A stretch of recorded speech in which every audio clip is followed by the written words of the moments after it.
Dear students, আজ আমরা পড়ব ক্লাস 10-এর 4 নম্বর লেসন, কবিতা মাই ওন ট্রু ফ্যামিলি। তো দেখো, মাই মানে আমার, ওন মানে নিজের, ট্রু মানে হচ্ছে আসল বা প্রকৃত বা সত্যিকারের, ফ্যামিলি মানে কি পরিবার। অর্থাৎ বলা হচ্ছে যে মাই ওন ট্রু ফ্যামিলি, আমার আসল পরিবার বা আমার নিজের সত্যিকারের পরিবার। তো দেখো, পরিবার সবার থাকে, তো আমাদের যে মানব পরিবার, এই পরিবার কিন্তু প্রকৃত পরিবার নয়। কেননা এই পরিবারের মানুষ বা সদস্যরা আমাদের সঙ্গে খারাপ ব্যবহার বা দুর্ব্যবহার করতে পারে, কিন্তু প্রকৃতির যে পরিবার আছে, অর্থাৎ প্রকৃতির যে প্রাকৃতিক উপাদানগুলো আছে, তারা আমাদের যে উপকারটা করে, তারা নিঃস্বার্থ উপকার করে। সেই জন্য আমাদের সত্যিকারের বা আসল পরিবার হলো প্রকৃতির পরিবার। মাদার নেচার, মা প্রকৃতি হলো আমাদের প্রকৃত পরিবার। তো এখানে দেখো, মাই ওন ট্রু ফ্যামিলি যিনি লিখেছেন কবির নাম হলো টেড হিউজ। টেড হিউজ, এনার পুরো নাম হলো এডওয়ার্ড জেমস টেড হিউজ। এনার জন্ম কত সালে? 1930 সালে। মারা গেছেন কত? 1998 সালে। ইনি ছিলেন একজন ইংরেজ কবি এবং বিখ্যাত কবি। উনি শিশু সাহিত্যের জন্য খুব বিখ্যাত ছিলেন। দেখো, কবি ছোটবেলা থেকে সমাজ সচেতন ব্যক্তি ছিলেন। তো উনি এই বিষয় নিয়ে ভাবছিলেন যে প্রকৃতিতে গাছ লাগানোর খুব প্রয়োজন আছে, কিন্তু মানুষ তার গুরুত্ব দিচ্ছিল না। মানুষ গাছেদের প্রতি, গাছ লাগানোর প্রতি উদাসীন ছিলেন। তো সেই জন্য উনি হঠাৎ করে এই বিষয় নিয়ে ভাবতে ভাবতে একটা স্বপ্ন দেখলেন। সেই স্বপ্নের মধ্যে একটা বৃদ্ধা মহিলা এলেন। সেই বৃদ্ধা মহিলা জাদু মন্ত্রে কিছু একটা ঘটনা ঘটে গেল এই প্রকৃতির বিষয় নিয়ে কবির মনে। সেটাই হলো কবিতার বিষয়বস্তু। তো কবিতাটা চলো দেখি কবিতার মধ্যে কি কি আছে। দেখো, কবিতাটা হলো টোটাল 15 লাইনের কবিতা। টোটাল 5টা স্ট্যাঞ্জা আছে। প্রত্যেক স্ট্যাঞ্জায় 3টে করে লাইন আছে, মোট 3 5 15 লাইন। তো দেখে নিই ফার্স্ট স্ট্যাঞ্জা, প্রথম স্তবক। ওয়ান্স, একদা বা কোনো এক সময়ে, আই ক্রেট, আমি চুপিসারে প্রবেশ করলাম। আমি বলতে এখানে ছোট্ট শিশু, ওই ছোট্ট শিশুটাকে কবি তখন খুব ছোট ছিলেন। ইন অ্যান ওকুড, একটা ওক বনে। অর্থাৎ ওক গাছকে কবি এখানে প্রতীক হিসাবে ব্যবহার করেছেন। কবি কিন্তু শুধু ওক গাছ রক্ষার কথা বলছেন না, পৃথিবীর সমস্ত গাছ রক্ষার কথা বলছেন। I was looking for, I মানে আমি, ওয়াজ লুকিং ফর খুঁজছিলাম, লুক ফর মানে খোঁজা, স্ট্যাগ একটা পুরুষ হরিণ। এখানে পুরুষ হরিণ কিন্তু হরিণ না। অর্থাৎ কবি বলতে চাইছেন এই পুরুষ হরিণের মাধ্যমে যে মানুষের সুস্থভাবে বসবাস করার বাসযোগ্য স্থানের কথা বলছেন। আই মেট, আমার দেখা হয়েছিল, অর্থাৎ কবির দেখা হয়েছিল, অ্যান ওল্ড উম্যান, একজন বৃদ্ধা মহিলার সঙ্গে। এখানে বৃদ্ধা মহিলা কিন্তু বৃদ্ধা মহিলা না, প্রকৃতি মাকে, মাদার নেচারকে বোঝাচ্ছে। দে আর, সেখানে, সেখানে বলতে কোথায়? ওক বনে। অল সবটাই, নবলি, নবলি মানে টলমলো বা নড়বড়ে, স্টিক মানে কি লাঠি, অর্থাৎ বৃদ্ধা মহিলা নড়বড়ে লাঠি নিয়ে বা টলমলে লাঠি নিয়ে হাঁটছিলেন। আচ্ছা, হাঁটছিলেন মানে কি? তার আশ্রয় ছিল না, আশ্রয়হীন ছিলেন, অর্থাৎ প্রকৃতির অবস্থা খুব খারাপ, বসবাসের উপযুক্ত নয়। অ্যান্ড র্যাগ, এবং ছেঁড়া কাপড় পরা। এখানে ছেঁড়া কাপড় বলতে কি বলতো? প্রকৃতির অবস্থা খুব খারাপ, ছিন্ন ভিন্ন হয়ে যাচ্ছে, দিন দিন পরিবেশ দূষণ হয়ে যাচ্ছে, গ্লোবাল ওয়ার্মিং হচ্ছে, গাছ কেটে ফেলার ফলে পৃথিবীর উষ্ণতা, তাপমাত্রা বৃদ্ধি পাচ্ছে, সেইগুলো বোঝাচ্ছে। শি সেড, তিনি বললেন, তিনি বলতে বৃদ্ধা মহিলা। আই হ্যাভ, আমার আছে, ইওর তোমার, সিক্রেট, সিক্রেট মানে গোপন কথা, হিয়ার এখানে, ইনসাইড মাই লিটিল ব্যাগ, আমার এই ছোট্ট থলির ভিতরে। অর্থাৎ বৃদ্ধা মহিলার কাছে একটা ছোট্ট থলি ছিল, তার মধ্যে কবির গোপন কথা রাখা ছিল। অর্থাৎ উনি বলতে চাইছিলেন এই যে পৃথিবীর মাটির নিচে যে গাছ লাগালে, গাছগুলো বৃদ্ধি পেলে মানুষের বসবাস করার উপযুক্ত হবে, অর্থাৎ প্রকৃতি দূষণমুক্ত হবে, সেই কথাটাই তিনি বোঝাতে চেয়েছিলেন। নেক্সট, সেকেন্ড স্ট্যাঞ্জা, দ্বিতীয় স্তবক। দেন তারপর, শি বিজ্ঞান, তিনি শুরু করলেন, টু ক্যাকল, ক্যাকল মানে হলো খ্যাক খ্যাক করে হাসা। অ্যাকচুয়ালি খ্যাক খ্যাক করে মানুষ কখন হাসে? একটা খারাপ মনোভাব দিয়ে। তো এখানে খ্যাক খ্যাক করে হাসা বলতে প্রাকৃতিক দুর্যোগের কথা বলা হয়েছে। যখন ঝড় বৃষ্টি হয়, দেখবে মেঘ গর্জন করে, তখন একটা বিকট শব্দ হয়, সেটা অশুভ শব্দ। অ্যান্ড এবং আই বিগ্যান টু কোয়েক, আমি কাঁপতে শুরু করলাম। কে কাঁপতে শুরু করলেন? কবি কাঁপতে শুরু করলেন। এখানে কবি কাঁপা মানে কি? কবি ভয় পাচ্ছেন যে মানুষ যদি দীর্ঘদিন এইভাবে গাছ কাটতে থাকে, তাহলে পরিবেশ দূষণ হবে, পৃথিবীর পরিবেশ খারাপ হবে, আস্তে আস্তে মানুষের বসবাস করার উপযুক্ত পরিবেশ হারিয়ে ফেলবে। শি ওপেন্ড আপ, তিনি খুললেন, হার লিটিল ব্যাগ, তার ছোট্ট থলিটা। ব্যাগটা কেমন ছিল? ছোট্ট। অ্যান্ড এবং আই কেম টুয়াইস অ্যাওয়েক, কেম মানে এলাম, টুয়াইস মানে দ্বিতীয়বার বা দ্বিগুণ, অ্যাওয়েক মানে জেগে ওঠা। অর্থাৎ এখানে দ্বিতীয়বার জেগে ওঠা বলতে কবির বিবেক দ্বিতীয়বার জাগ্রত হলো। কবি একটু সমাজ সচেতন ছিলেন, সেই জন্য তার বিবেক আবার জেগে উঠলো গাছেদের প্রতি।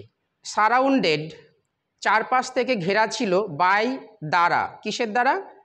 স্টেয়ারিং, স্টেয়ারিং মানে এক দৃষ্টিতে তাকিয়ে থাকা। ট্রাইব, ট্রাইব মানে উপজাতি। এখানে এক দৃষ্টিতে তাকিয়ে থাকা উপজাতি বলতে কাদের কথা বলা হয়েছে? ওক গাছেদের কথা বলা হয়েছে। অ্যান্ড মি টাইড, এবং আমাকে বাধা ছিল বা বেঁধে রাখা হয়েছিল। কাকে? কবিকে। টু আ স্টেক, একটা খুঁটির সঙ্গে। এখানে খুঁটি বলতে বনের ভিতরে তো খুঁটি থাকে না, ওক গাছের গুড়ির কথা বলা হয়েছে। কবি স্বপ্নে দেখছেন যে তাকে ওক গাছেরা যেন গাছের গুড়ির সঙ্গে, ওক গাছের গুড়ির সঙ্গে বেঁধে রেখেছেন।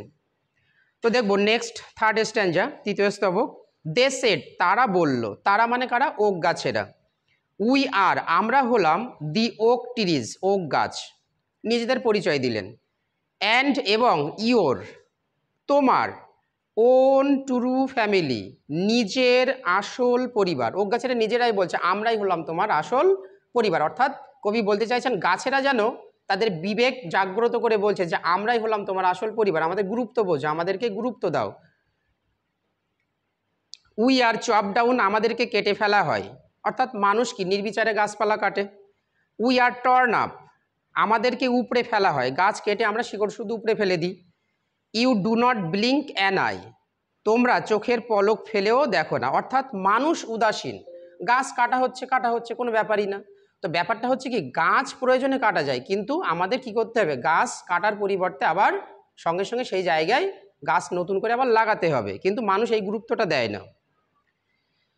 তারপরে বলছে দেখো, আনলেস, যদি, ইউ মেক আ প্রমিস, তুমি কথা না দাও বা প্রতিজ্ঞা না করো, নাও, এখনই, you are going to die, তুমি মরবে। অর্থাৎ কবি বলতে চাইছেন যে মানুষ যদি এখনই সচেতন না হয়, গাছেদের গুরুত্ব যদি না বোঝে, তাহলে এমন একটা সময় আসবে মানুষকে এর খারাপ প্রভাব ভুগতে হবে। অর্থাৎ মানুষ, এই যে গ্লোবাল ওয়ার্মিং হচ্ছে, বিশ্ব উষ্ণায়ন হচ্ছে, এর জন্য মানুষ কষ্ট পাবে, গাছেদের গুরুত্ব যদি মানুষ না বোঝে। নেক্সট 4 নাম্বার স্ট্যাঞ্জা, হোয়েন এভার, যখনই, ইউ সি, তুমি দেখবে, অ্যান ওক ট্রি ফেল্ড, একটা ওক গাছ কেটে ফেলা হচ্ছে, সোয়ার, তখন প্রতিজ্ঞা করবে, নাও, এখনই, ইউ উইল প্লান্ট টু, তুমি 2টো গাছ রোপণ করবে। অর্থাৎ কবি কিন্তু শুধু ওক গাছ পোতার কথা বলছেন না, কবি বলছেন যে যখন দেখা হবে আমাদের সমাজে একটা গাছ কেটে ফেলা হচ্ছে, তখন সঙ্গে সঙ্গে আমাদের 2টো গাছ নতুন করে লাগাতে হবে আমাদের নিজেদের ভালোর জন্য। আনলেস ইউ সোয়ার, তুমি যদি শপথ না নাও, কথা না দাও, দ্য ব্ল্যাক ওক বার্ক, এই ওক গাছের কালো ছাল, উইল রিঙ্কেল ওভার ইউ, তোমাকে জড়িয়ে ধরবে বা পেঁচিয়ে ধরবে। অর্থাৎ কবি বলতে চাইছেন যে গাছেরা যেন, তারা প্রতিবাদ জানাচ্ছে, গাছেদের সঙ্গে দুর্ব্যবহার করলে, খারাপ ব্যবহার করলে, তারা যেন ভবিষ্যতে এমন খারাপ ব্যবহার মানুষের সঙ্গে করতে পারে। অ্যান্ড এবং, রুট ইউ, তোমাকে পুঁতে দেবে, আমাং দ্য ওকস, ওই ওক গাছেদের ভিতরে, হোয়ার, যেখানে, ইউ আর বর্ন, তুমি জন্মাবে, বাট নেভার গিরু, কিন্তু কোনোদিন বেড়ে উঠতে পারবে না। অ্যাকচুয়ালি ব্যাপারটা হচ্ছে কি, মানুষকে যদি মাটিতে পুঁতে দেওয়া হয়, সেখান থেকে কি মানুষ বেঁচে উঠতে পারবে? পারবে না। মানুষ একবার যদি ক্ষতিগ্রস্ত হয়ে, গাছের অভাবে যদি, প্রকৃতির ভারসাম্যের অভাবে যদি মানুষের ক্ষতি হয়, ক্ষতি যদি একবার হয়ে যায়, সেটা কিন্তু আর ফিরে পাওয়া যাবে না। এখানে অ্যাকচুয়ালি কবি বলতে চেয়েছেন যে মানুষ হচ্ছে বিবেকহীন, গাছেরা যে মানুষের এত উপকার করেছে, গাছেদের এই উপকারের কথা তারা গুরুত্ব দেয় না, তারা উদাসীন এই ব্যাপারে, সেই জন্য কবি বলেছেন। নেক্সট পরের পেজ দেখব, লাস্ট স্ট্যাঞ্জা, 5th স্ট্যাঞ্জা। দিস ওয়াজ, এটা ছিল, মাই ড্রিম, আমার স্বপ্ন, বিনিথ দ্য বাউজ, ওই ডালগুলির নিচে। অর্থাৎ গাছের তলায় দাঁড়িয়ে দাঁড়িয়ে কবি স্বপ্ন দেখছেন। দ্য ড্রিম, ওই স্বপ্নটা, দ্যাট, যেটা, অল্টার্ড মি, আমাকে বদলে দিয়েছিল। অর্থাৎ কবির চেহারাটা মানুষের মতো আছে, কিন্তু কবির মানসিকতাকে বদলে দিয়েছিল। অর্থাৎ প্রকৃতির প্রতি যে কবির সহানুভূতি, সেটা জাগিয়ে তুলেছিল। হোয়েন, যখন, আই কেম আউট, আমি বেরিয়ে এলাম, of the oak wood, oak বন থেকে। অর্থাৎ স্বপ্ন যখন কবির ভেঙে গেল। Back to human company, back মানে ফিরে এলাম, টু হিউম্যান কোম্পানি, মানুষের সংস্পর্শে। অর্থাৎ মানুষের মধ্যে আবার সমাজে যখন উনি মিশে গেলেন, তখন কবি বলছেন, মাই ওয়াক ওয়াজ, আমার হাঁটাটা ছিল, দ্য ওয়াক, হাঁটা, অফ আ হিউম্যান চাইল্ড, একটা মানব শিশুর মতো। অর্থাৎ দেহটা মানুষের মতো, হাঁটাটাও মানুষের মতো। বাট, কিন্তু, my heart was a tree, আমার হৃদয়টা বা মনটা ছিল একটা গাছের মতো। অর্থাৎ কবি বলতে চাইছেন গাছ কতটা গুরুত্বপূর্ণ জিনিস, সেটা আমি উপলব্ধি করেছিলাম ওই স্বপ্নভঙ্গের পরে, যে আমরা যদি ভবিষ্যতে গাছের গুরুত্ব না বুঝি, প্রকৃতির গুরুত্ব না বুঝি, উদ্ভিদ জগৎ যদি টিকে না থাকে, তাহলে মনুষ্য জগৎ, প্রাণী জগৎ কেউই টিকে থাকতে পারবে না। তো বন্ধুরা, তোমাদের ভিডিওটা কেমন লাগলো কমেন্ট করে জানাবে, আর আমাদের চ্যানেলটা সাবস্ক্রাইব করে রাখবে। পরবর্তীতে এই সমস্ত চ্যাপ্টার থেকে তোমরা কোশ্চেন আনসার পাবে, সাজেশান পাবে, সেই জন্য সকলের মধ্যে এটা একটু শেয়ার করে জানিয়ে দেবে, তোমরা নিজেরাও একটু ভালোভাবে ফলো করবে। তো আজকের ভিডিও এই পর্যন্ত, পরবর্তী ক্লাসে দেখা হবে। Best of luck.